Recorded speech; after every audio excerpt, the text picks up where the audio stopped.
যখন আমার মত হবে আর তুমি জান্নাতে চলে যাব, এই রকম দামি মেয়েটা ওয়াহিয়া বাকাআত ভিবড়ে কেঁদে উঠলেন।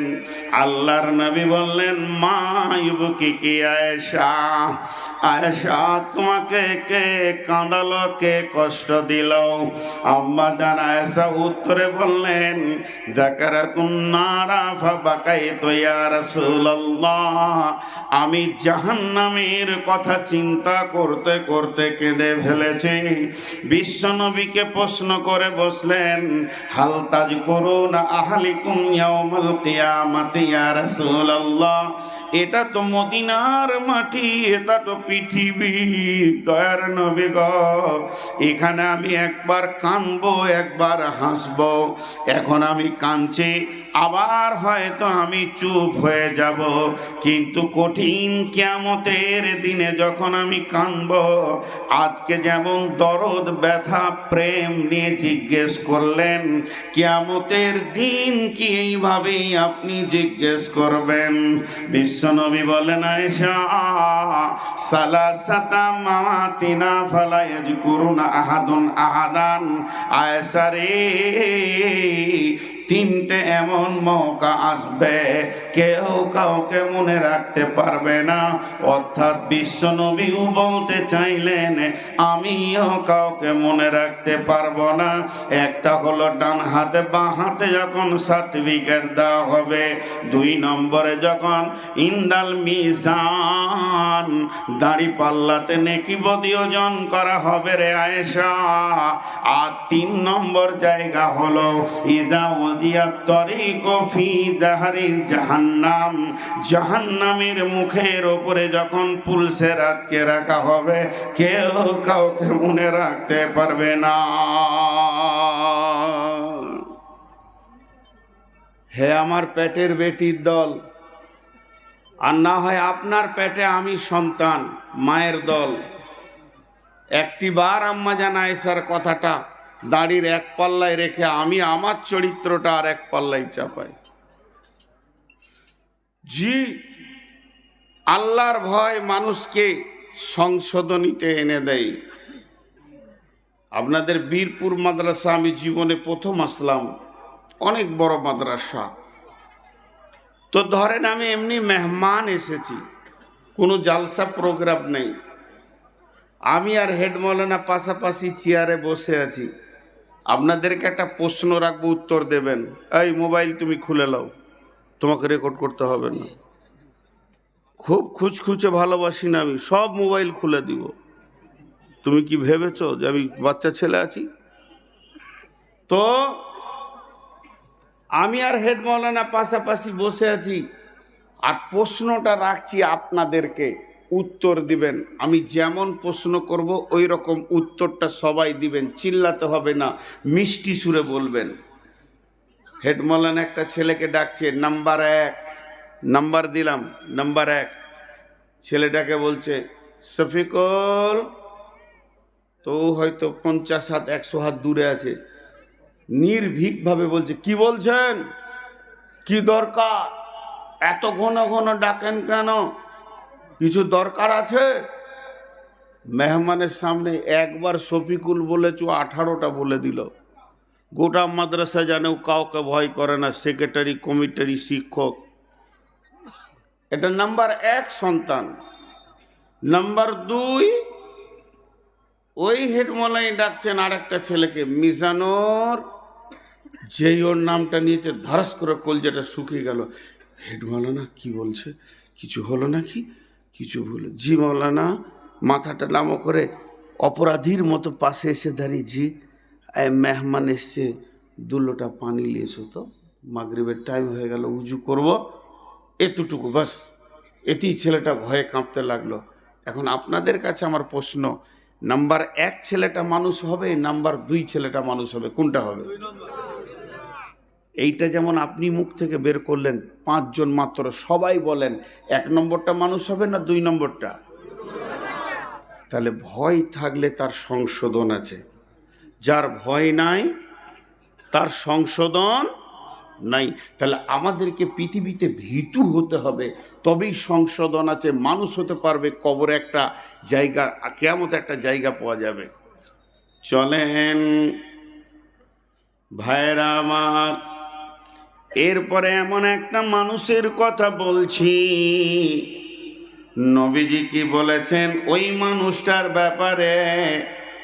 আল্লাহর নবী বলছেন, আবু বকর তুমি জানো কি তোমার সঙ্গে আল্লাহ কিয়ামতের দিন কি ব্যবহার করবে? আবু বকর বলছেন, আল্লাহ ওয়া রাসূলু আ'লাম, আপনি এবং আল্লাহ ভালো জানেন। দয়ার নবী বলতেন, আবু বকর রে, কঠিন কিয়ামতের দিনে বিশ্ব মানব কুল নাফসি নাফসি করবে। সেই দিন আল্লাহ তোমাকে এতটাই সম্মানী করবেন, জান্নাতের 8টা দরজা বলবে, আবু বকর আমার দিকে এসো।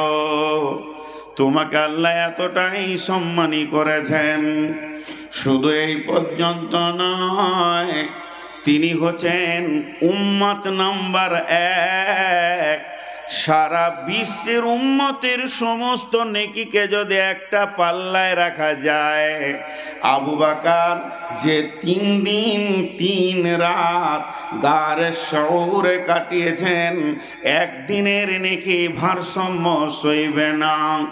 শুধু এই পর্যন্ত নয়, হযরতে আবু বকর সিদ্দিক রাদিয়াল্লাহু তাআলা আনহু রাসূলের হিজরতের সফর সঙ্গী ছিলেন। তিনি এই পর্যন্ত নয়, আসার মুবাসারাদের ভিতরে তিনি উন্নত মানের একজন। এই পর্যন্ত শেষ নয়, আবু বকরের ডিগ্রি বলে শেষ করা যাবে না। সে আবু বকর সিদ্দিক রাদিয়াল্লাহু তাআলা আনহু রাসূলের মজলিসে বসে বসে জাহান্নামের ভয়ে অঝর নয়নে কাঁদছিলেন। আর যখনই মজলিস শেষ হয়ে গেছে, আবু বকর বাড়িতে গেছেন, বিবির সঙ্গে খিলখিল করে হেসে দিয়েছেন। আর যখনই হেসে দিয়েছেন, আবু বকরের মাথা বলছে, আবু বকর তুই কি করলি? এখনই তুই কাঁদছিলি, আবার এখনই তুই হাসছিস। তাই আবু বকরের ভিতরে অনুশোচনা শুরু হয়ে গেল। নিজের হাতটা নিজের বুকে এইভাবে জোরে জোরে মারছে আর নিজেকে বলছে, আবু বকর তুই মুনাফিক, তুই মুনাফিক, আবু বকর তুই মুনাফিক। দ্রুত গতিতে রাসূলের দিকে এগিয়ে যাচ্ছেন আর চোখের পানিতে কাঁদছেন, আবু বকর তুই মুনাফিক। বিশ্বনবী বললেন, আবু বকর তুমি কেন এত হতাশায় ভুগছ? নবীজিকে আবু বকর বললেন, দয়ার নবী গো, আপনার মজলিসে বসে বসে আমি কাঁদছিলাম আর বাড়িতে গিয়ে আমি হেসেছি। আমার মন বলছেন, আবু বকর রে, তুই এখনই জাহান্নামের ভয়ে এখনই আবার কাঁদিস, হাসিস বিবির সঙ্গে, তাহলে তুই মুনাফিক। বিশ্বনবী বললেন, আবু বকর বিবির সঙ্গে হাসা এটাও কিন্তু ইবাদত। বিবির সঙ্গে হাসলেও নেকি হবে। আমার মজলিস আর বাড়ি যদি একই হয়ে যায়, কোনো মানুষ তার বিবিকে সন্তানকে আনন্দ দিতে পারবে না। বিধায় তুমি মুনাফিক নও। এত বড় একটা মানুষ আল্লাহর ভয়ে ভীত সন্ত্রস্ত হচ্ছে। আমরা খালি একটুকু ভাববো, বেশি ভাববো না। আর একটা উপহার দিব, দিয়ে তারপরে আয়াতের দিকে চলে যাব। আয়াতের দিকে চলে যাব। আর একটা উপহার কি? সাহাবীটার নাম আব্দুল্লাহ ইবনে রাওয়াহা। একসঙ্গে এদের স্বামী স্ত্রীর ঘটনা। আব্দুল্লাহ ইবনে রাওয়াহা ও তো জোয়ান, ইয়ং, বুড়িয়ে যায়নি, যৌবনের ভাটি পড়েনি। তো বাড়িতে আছে। ও যখন ইয়ং জওয়ান বিবি ও যুবতী ব্যাচেলিয়ার, তারও ভিতরে যৌবন উত্তাল পাত্তাল করছে। সেও যেমন সুন্দর, এও তেমনি সুন্দরী। বাড়িতে আছে কি অবস্থায়, তাদের থাকার অবস্থানটা কেমন? ঘরে কেউ নেই, স্বামী স্ত্রী দুইজন হালাল। আব্দুল্লাহ ইবনে রাওয়াহার স্ত্রী বসে আছে, শুয়ে নই। আর আব্দুল্লাহ ইবনে রাওয়াহা ওর মাথাটা বিবির জ্যাঙ্গে রেখেছে, বালিশ লাইনি। বুঝেন এবার কেমন কেমন তাদের প্রেমের কাছাকাছি, এবং সমস্ত পৃথিবীর ভোগগুলো যেন আব্দুল্লাহ ইবনে রাওয়াহার মাথার কাছে। শর্ট বললাম। অতএব আব্দুল্লাহ ইবনে রাওয়াহা বিন বিন বিন বিন বিন বিন করে কি পড়ছে, আর দুই চোখে অঝোর নয়নে পানি আসছে। কি পড়ছে? সূরা মারিয়ামের ৭১ নম্বর আয়াত। বিসমিল্লাহির রহমানির রহিম। ওয়া ইন মিনকুম ইল্লা ওয়ারিদুহা কানা আলা রাব্বিকা হাতমান মাকদিয়া। ওয়া ইন মিনকুম ইল্লা ওয়ারিদুহা কানা আলা রাব্বিকা হাতমান মাকদিয়া। মা বোন কান করে শোনেন, একটা আয়াতকে ঘুরিয়ে ঘুরিয়ে পড়তে পড়তে এক সময় অজান্তে অঝোর নয়নে কাঁদতে শুরু করেছেন। বিবি স্বামীর মাথার চুলগুলি বেউলি করতে করতে দেখে ফেলেছে আমার স্বামী কাঁদছে। ওই কান্নাটা দেখে বিবিও কাঁদতে শুরু করেছেন। আব্দুল্লাহ ইবনে রাওয়াহা বিবিকে প্রশ্ন করলেন, মা ইউবকিকি, তুমি কেন কাঁদছ? বিবি উত্তরে বললেন, বাকাই কিলে বাকায় কা, আপনি কাঁদছেন এর জন্য আমি কাঁদছি। পৃথিবীতে এমন কোনো নারী নাই যে স্বামী কাঁদবে। সুস্থ মস্তিষ্কের মানুষ, পাগল নন। তারপরে রসুলের সাহাবী, বিচক্ষণতা ইমানের দিক থেকে কম নয়। এই রকম ব্যক্তিটা কাঁদবে, নিশ্চয়ই এর ভিতরে কারণ লুকিয়ে আছে। তখন বিবি বলছেন, স্বামী আমার, আপনার কাঁদার কারণটা আমাকে বলেন। স্বামী উত্তরে বলছে, বিবি রে, চোখের দিকে দেখলি রে বিবি, ও আমার অর্ধাঙ্গিনী, কিন্তু আমার মুখের আওয়াজটা খেয়াল করলি না। আমি আর একবার বলছি, শোন, আমার রব কি বলছেন, ওয়া ইন মিনকুম ইল্লা ওয়ারিদুহা কানা আলা রাব্বিকা হাতমান মাকদিয়া। আল্লাহ সূরা মারিয়ামের ৭১ নম্বর আয়াতে বলছে, বিশ্ববাসীরে, ধনী হও চাই গরিব হও, নামাজি হও বেনামাজি হও, তুমি শিক্ষিত হও চাই মূর্খ হও, আর বা শিশু হও চাই বৃদ্ধ হও, নারী হও চাই পুরুষ হও, এমনকি নবীরাও পর্যন্ত ছাড় পাবে না। আমি তোমাদের যা ঠিক তোমাদের শেষ গন্তব্য জান্নাতে পৌঁছানোর জন্য একটা রাস্তা বানিয়েছে, যেটা জাহান্নামের ওপর দিয়ে অতিক্রম হয়েছে। এর বিকল্প বাইপাস কোনো রাস্তা নাই, যার নাম হলো পুলসেরাত। এখানেই সকলকে পা দিতেই হবে, আমি অজীব করে দিয়েছি। এমনকি বিশ্ব নবীকেও পুলসেরাতে পা দিতে হবে। অতএব পুলসেরাত থেকে কেউ রেহাই পাবে না বিবিরে। বিশ্ব নবী সেটা বলেছেন, এক দুদিনের রাস্তা নয়, 1500 বছর হাঁটতে হবে বিবিরে। শুধু তাই নয়, আল্লাহর নবী বলছেন, ওই পুলসিরাতের দুধারে বড় বড় বৃক্ষ রয়েছে জাহান্নামের, সে আগুনের বৃক্ষ। সেই বৃক্ষের ফলগুলো সজনে ডাঁটার মতো, কিন্তু মুখটা বংশীর মতো, মাছ ধরা বংশের মতো, এরকম আকর্ষী হয়ে আছে বিবিরে। লাখ লাখ কোটি কোটি সেই ফলগুলো ঝুলছে। ওই গাছটা দেখতে কাসাদান, আরবের মরুভূমিতে একটা সাদান গাছ হয় ওই রকম দেখতে। বিবিরে, নবীজি শেষ কথাটা কি বলেছে জানিস?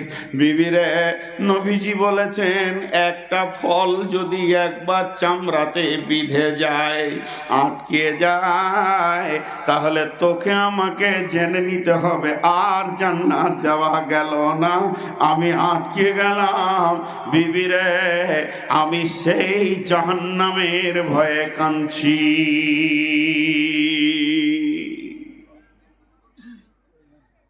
তারা ভোগ, পৃথিবীর সেরা ভোগ হচ্ছে বিবি, আর পৃথিবীর নারীদের জন্য সেরা ভোগ হলো স্বামী। ভোগ দুইজন মিলবে গুনাহ নাই, নির্জনে আল্লাহর ভয়ে কাঁদছে। আমাদের হাতে তাসের ঝাল আর সুদের টাকা, তাও আল্লাহ মনে পড়ে না। জি, ভয় মানুষকে কত দূর আগিয়ে নিয়ে যেতে পারে। যার ভয় নাই তার কিছুই নাই। সাহাবা রাদিয়াল্লাহু মাজমাইনদের জিন্দেগির ভয়গুলোকে যদি তুলে ধরি, কত মুডেপ মানুষ ছিল এই যুগের মাস্তানগুলোকে 70টা ট্যাবলেটের মতো একসঙ্গে গিলে খেয়ে নেবে। হযরতে উমর ফারুক রাদিয়াল্লাহু তাআলা আনহু, উনি যে রাস্তায় হাঁটতেন শয়তান ও রাস্তা ছেড়ে দিত। কত মুডেপ মানুষ ছিলেন যে উনি যে রাস্তায় হাঁটতেন ওই রাস্তায় শয়তান হাঁটতো না, ভয়ে সরে যেত। ওনার ডিগ্রি শুনবেন। বিশ্বনবী বলছেন লাউ কানা বাদি নবিয়ান কানা লাহু উমর, আমার পরে যদি কেউ নবী হয় তো হযরত উমর হবে।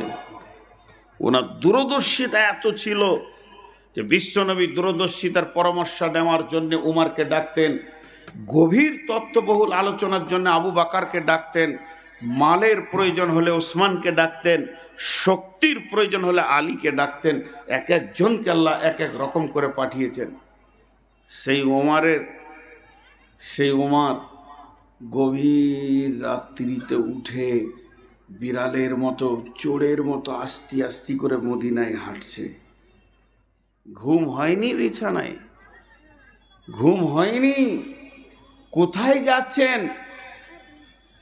হযরতে হুযায়ফার বাড়ি। গভীর রাত্রি হুযায়ফা নিন্দে ঘুমিয়ে আছেন। এমন সময় হযরতে হুযায়ফার দরজায় গিয়ে উমর হালকা করে খুটখুট, যেন কেউ না জানতে পারে, চোরের মতো। হুযায়ফা বলছে, কে? আমিরুল মুমিনিন উমর বলছেন, আসসালামু আলাইকুম ভাই হুযায়ফা, আমি উমর। তখন হায়াতে রাসূল বেঁচে আছেন, উনি আমিরুল মুমিনিন হননি। কিন্তু বলে দিলাম, ওই উমর যখন বললেন আমি উমর ভাই হুযায়ফা, এত রাত্রিতে কেন?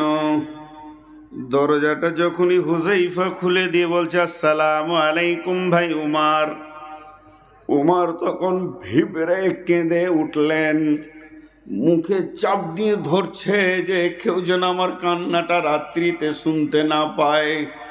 চোখের পানিতে অঝোর নয়নে গাল ভিজে যাচ্ছে, আর ওই কাঁদামুখী বলছে, ভাই রে, আজকে এশারে নামাজ পড়ে আসার পর আমি বিছানায় একবারও চোখের পাতা লাগাতে পারিনি। এই রাত্রি দ্বিপ্রহর পর্যন্ত একবার ডান দিকে কাত আর একবার বাম দিকে কাত, আর জোরে জোরে নিঃশ্বাস ছেড়েছি।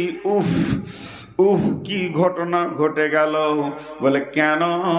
বলে আমি যখন এশার নামাজ পড়তে গেছিলাম, আমাকে একজন আল্লাহর গোলাম বললেন, উমর রে, আসমান থেকে জিবরাইল এসেছিলেন। উমর বললেন, কেন ভাই? বলে এই রসুলের সাহাবীর ভিতরে কে কে মুনাফিক আছে তাদের একটা লিস্ট বানিয়ে দিয়ে চলে গেছেন, এবং সেই লিস্টটা আল্লাহর নবী হুযায়ফাকে রাখতে দিয়েছেন। ও ভাই হুযায়ফা, আমি তোমার কাছে এসেছি, লিস্টে কার কার নাম আছে বলো না আমি জানবো না, সেটা আমার প্রয়োজন নাই। আর লিস্টটা একবার আমার হাতে দাও না, আমি তাও বলবো না। তুমি বাড়ির ভিতরে গিয়ে একবার প্রদীপটা জেলে দাও, যে লিস্টেটা নজর লাগিয়ে দেখো আমি ওমর বিন খাত্তাবের নামটা আছে কিনা। যদি মুনাফিকের লিস্টে আমার নাম চলে যায়, আমি আল্লাহর দরবারে কেঁদে কেঁদে নামটা কাটাবো। ও ভাই হুযাইফা, একবার খবরটা দাও। এখন একটা উদাহরণ দিব। ইঁদুর নামে একটা প্রাণী আছে, নদিয়াতে আছে। আমি ঘন ঘন পানি খেয়েছি, বলিয়েন না যে আপনি কেন খেয়েছেন। 488 সুগার, জিভ আটকিয়ে যাচ্ছে, বায়ান করতে গেলে জিভটা শুকিয়ে যাচ্ছে। 488 সুগার হলে যা হয়, ওই জন্য বেশি রাত পর্যন্ত জাগতে মানা করেছে। কিন্তু এটা বড় বিড়ম্বনা, আমাকেই শেষে দেয়। যদি বলি কালেকশন করে দেবো আগে যান, তখন বলবে না না না না, কালেকশন করতে হবে না, আপনার শোনার জন্য লোক এসেছে। আর যেই বায়ান জমে যাবে পেছন থেকে একটু কালেকশন, একটু কালেকশন।